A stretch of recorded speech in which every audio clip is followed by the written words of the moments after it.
I like to play a little game called Two Lies, One Truth. It's a classic of my stream and it's a classic of my YouTube channel. So today we're doing it. I will tell two lies, I will tell one truth. You have to guess which is which. Growing up, a lot of our first jobs involve babysitting a younger cousin, babysitting a neighbor.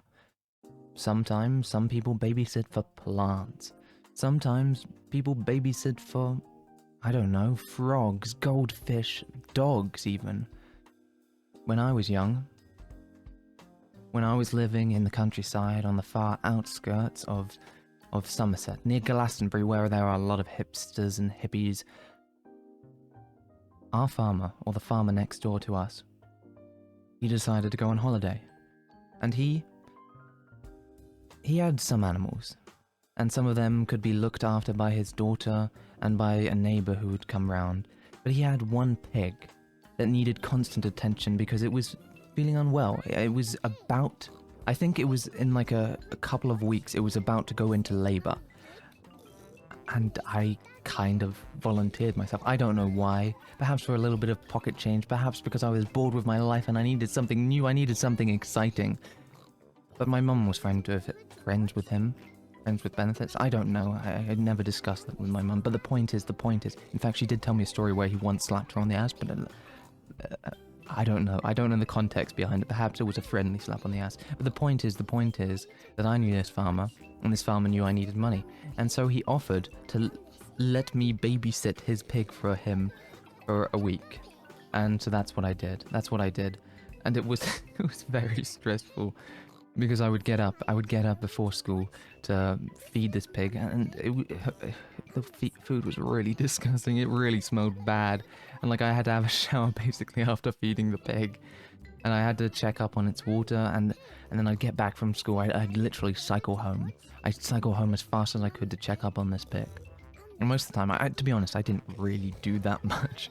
I didn't really do that much for this pig. But you know, I got some decent pay. And that was the important part of the story, that I got paid for cleaning a pig. And yeah, that's the thing. Pigs are the dirtiest motherfucking animals on the planet. They really are. The pig, I don't remember its name. It like made a mess entirely of the little fenced up area that we get provided for it. A complete mess. It rolled around like before it was like straight grass. Afterwards it was a mess. It looked like 100 people had been jumping up and down. It looked like a tractor had been rolling through it. Anyway, the point of the story is this pig got really dirty and I had to wash it. I had to like wipe it because apparently it could.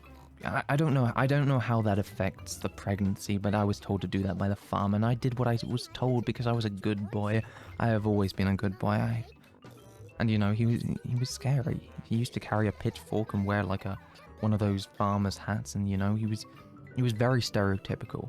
It's like he saw a cartoon and wanted to follow that stereotype to a T. Anyway, that's the story. I've gone on long enough. Some would say I'm a man of the world.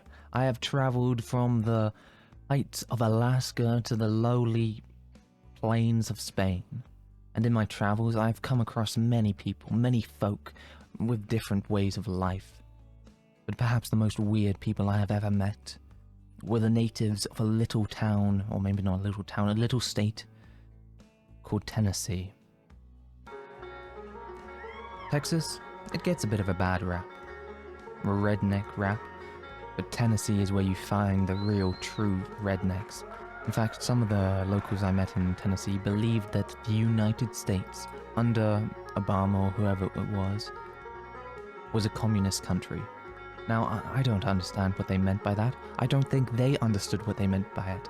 I'm guessing they had never studied politics in university or in school. They never studied history. But anyway, what I'm trying to say is that Tennessee folk are very weird. And you have to watch out, not to step on any toes. You know what else you have to avoid stepping on? Snakes. Rattlesnakes. Black mamba snakes. Well, I don't think black mambas are in there.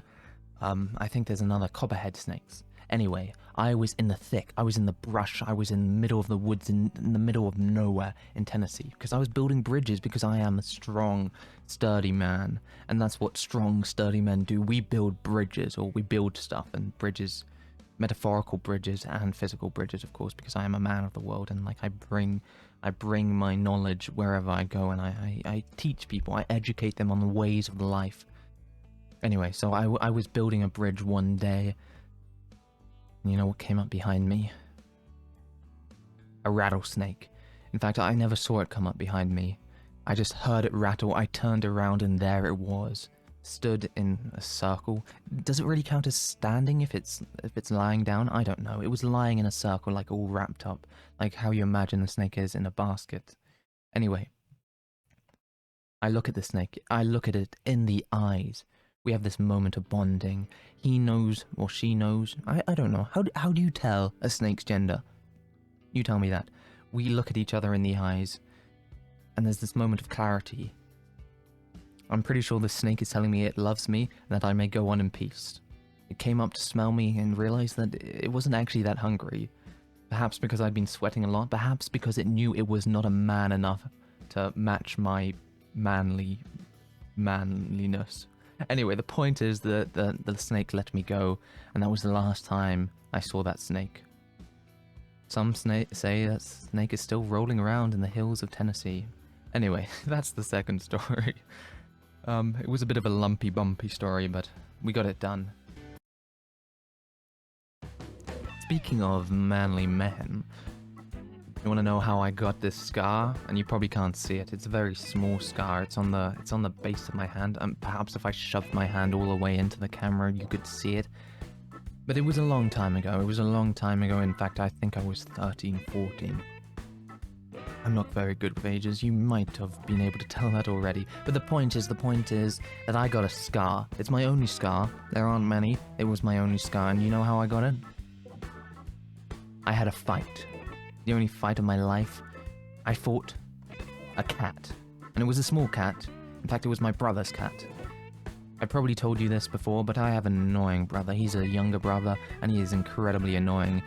And because I had a dog, I grew up, my sister had a dog before me, I had a dog. My brother wanted an animal. He wanted something of his own, something to look after, to show that he was responsible. So he got a cat.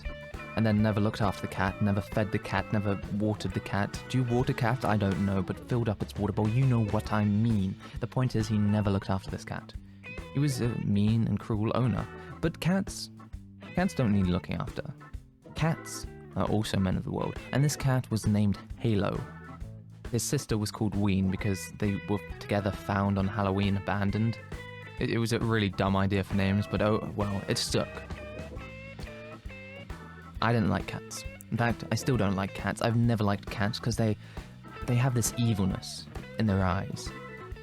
They are not friends of humanity, they leech off humanity. They are like blood-sucking leeches. Anyway, me and my dog were friends. The dog didn't like the cat didn't like the dog. And so we were just out walking one day, and the cat was on the fence. It was in the way. We were trying to go for a walk, and the cat was in the way. So I pick up the cat to try and get it off the fence, and the cat scratches me. Sharp, because cats have sharp claws, I guess. Yeah. But anyway, it only caused one.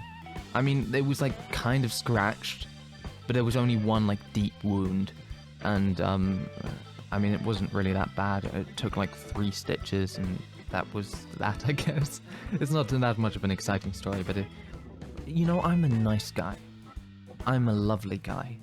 And this was the first time that some cat, some pussycat decided to try and fight me, and I didn't fight back. I took it like a man. Anyway, that's the end of the story. Okay, so now that I have presented myself as a manly man of the world, what do you think? Which is the truth, and which are the lies?